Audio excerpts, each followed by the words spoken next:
So the resolution that contemplates doing this planning session was approved in 2019.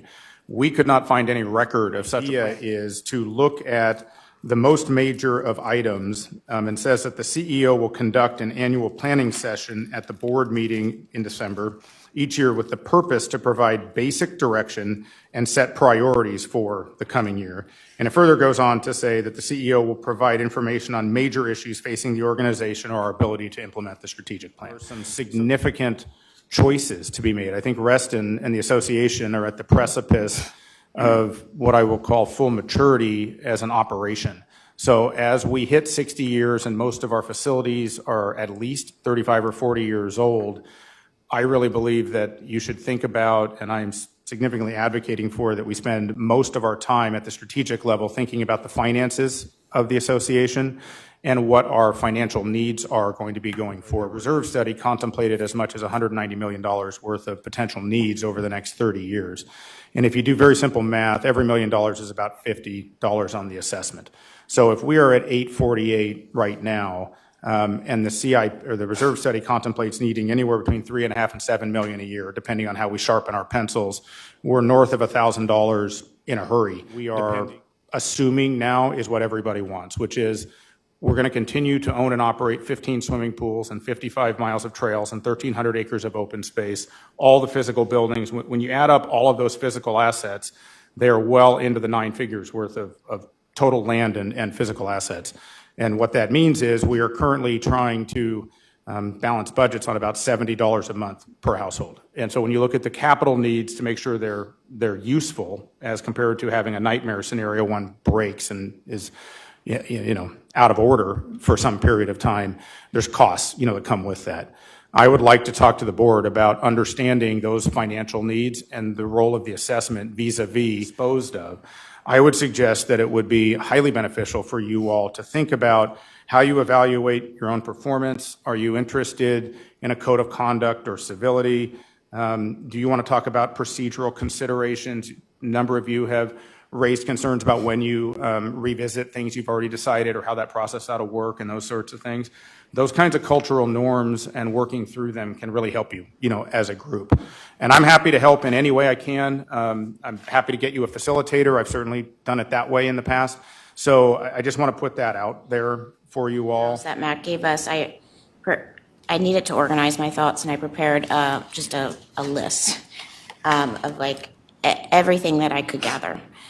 So I would like to move to direct the CEO to incorporate the list of suggested work plan focus items document into the 2025 strategic plan and come back to the board at the next meeting with a draft of that work plan and some potential timelines.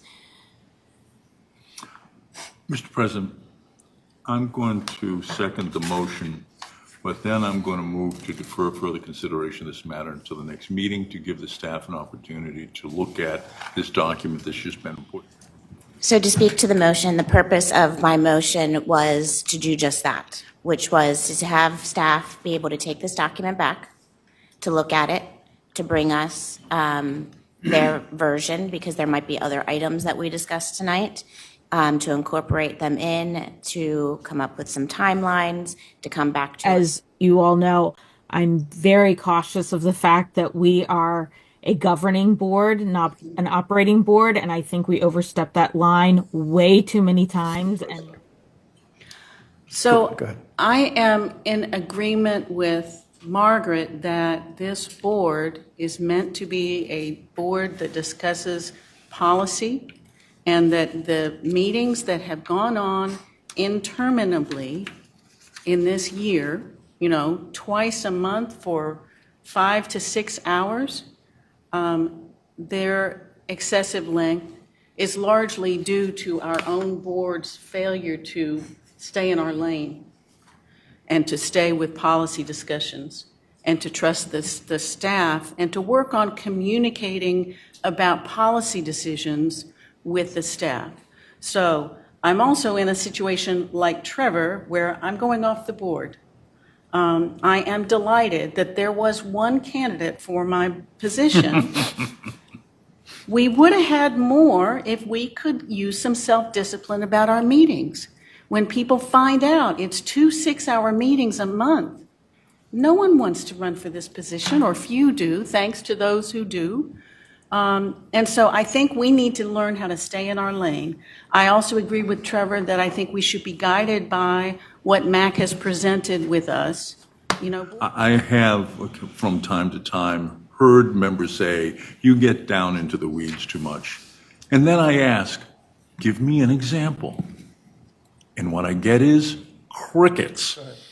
When we're questioning how much chlorine for the pools and tennis balls for to buy for the summer, I think that's absolutely in the weeds, 100%. There's your example. Didn't do it. We did. We didn't. Not here. That was a budget item. Just, mindful of that, I'm happy to discuss with Director Farrell times when we have, during budget discussions, we discussed whether the floor of a bathroom in the pool area is level or whether there are tripping hazards. That is not a board concern. That is not a policy matter. That is us getting in the weeds and out of our lane. So I'm done. let's, The other option is to, vote no on John's, vote no on Jennifer's, and make an amended motion based on another option. My motion was to direct the CEO to incorporate the list of suggested work plan focus item document, because that's the title of it, into the 2025 strategic plan and return to the board at the next regular meeting, which I will amend, if you guys are fine, till March 13th, because I forgot, not that I didn't forget, but I didn't connect the dots. Providing us a draft and timelines to further discuss. okay, Calling the let's vote. vote on that. All those in favor of that motion, say aye. We have Just Jack and Farrell. All those opposed? We have Perry, Johnson, Dodd, Flashman, Garwatch, and myself. That motion fails. I would like to motion that staff take until March 13th board meeting to review the email that Director Jushuk sent to determine if the board should consider looking at any of these, or staff would like to consider adding any of these to the strategic work plan for 2025. The motion is to accept the CEO's annual planning work plan as the framework, and to forward Director Drushuk's input for consideration by the board and for discussion at the board meeting on March 13th. Okay. That is the motion. All those in favor, say aye. We have 1, 2, 3, 4, 5, 6 opposed. Flashman, Farrell, and Just Jack. The motion, we have 5 and 3. The motion passes.